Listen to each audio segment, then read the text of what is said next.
Much, sir. Much appreciated. Okay, I want to bring in Krista Barth, Howard K. Stern's attorney. She's over here shaking her head. Yes. No. So, you want to comment? Oh, where do I begin with Mr. Tunstall? I guess we start with all due respect. This is quite possibly the most ridiculous line of baloney I have ever heard.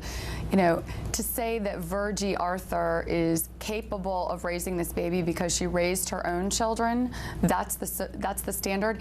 Every parent who gives birth to their firstborn child has never raised a child before. That's not an appropriate standard right there.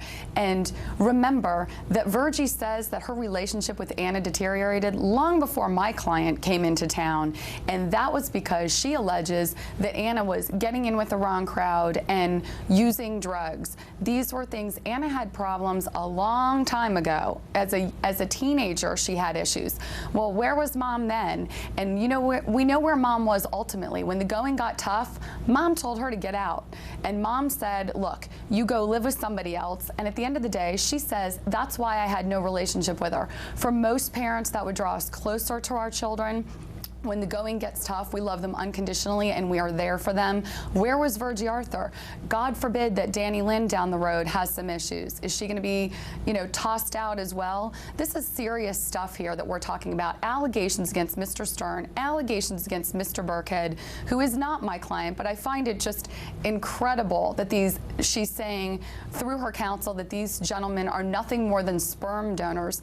I wouldn't like to engage in that type of commentary that Mr. O'Quinn has started by calling my client a murderer, making baseless allegations against him, saying things like there are, you know, $7–10 million life insurance policies out there. That was stated the night before Anna's funeral. I have yet to see those pop up on TMZ, but I have seen other things pop up on TMZ. The question here is, who pays these people? Who is paying a $5,000 a day former FBI employee to come in and sit at Virgie's table over the issue of where her daughter's body is buried? Why is it that she wants to bring Anna back to Texas? Does it have something to do with the Marshall money? Does it have something to do with a big payday for somebody at the other end of this?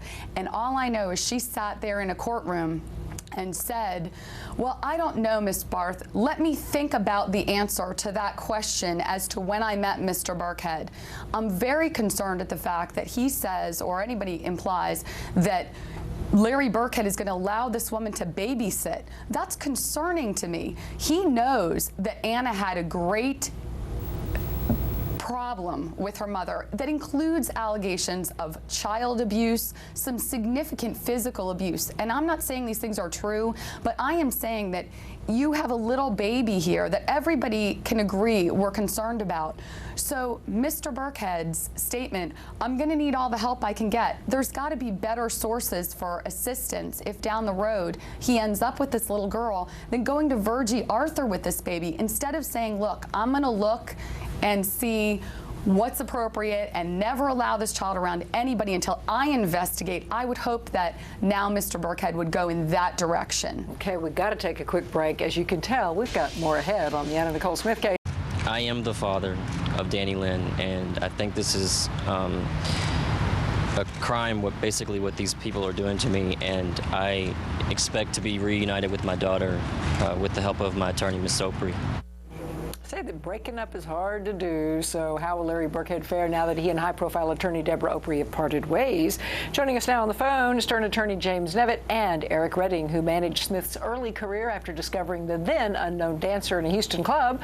And if you'd like to own some Anna Nicole memorabilia, part of Eric's private collection, up for sale on eBay, and his book, Great Big Beautiful Doll. But before I go to James, Krista, I want to ask you one more question. The DNA test, you just talked a lot about, you hope that Larry will do this and this and this and this, and the punchline to that is when, not if, but when he gets the baby. Well, no. When are we going to do a DNA test? I'm saying if. I know, I understand what you're saying, and you're that's saying my own little interpretation. But when are we going to? a lot of things will be taken care of if we just figure out who the daddy is. But remember, and I've said this, people are just so sick of listening to me say this, it's going to go through the proper court procedures. That's how it's going to happen. This child is that's a lovely thing to say, but you and I both know that a lot of times it's better to do things by agreement than spend hundreds of thousands of dollars fighting about this, and all your client has to do is agree to a cheek swab. The dynamics of this may change. They may change now that you don't know personalities, attorneys. Now that Deborah Opry is no longer representing Larry Burkhead? I did not. I said that. I just said the dynamics have changed, and that sometimes parties are able to reach agreements that the attorneys sometimes, for whatever reason, do not agree with. But remember, they drive the train. They're the ones in charge here, and things may change. I think we may see some different things going on now than were going on before. Okay. And maybe we'll get there. Maybe it will be by agreement. I mean, remember, I've said from the beginning, my client has always wanted to resolve this outside the media. But let me be perfectly clear with you. My client does believe that he is the biological father of this child. And he has just as much of a right, actually more than Mr. Burkhead, to that baby right now until this thing is resolved through the courts and a court order says something otherwise. You're absolutely right. At this point in time, he has the rights to the child. James Nevitt, let me ask you about what's going on in California. First, what's the word on Deborah Opry and the Larry Burkhead switch? Deborah's saying there were some things that seemed sort of unethical she didn't want to be involved in. She's made these statements publicly, raises a lot of questions.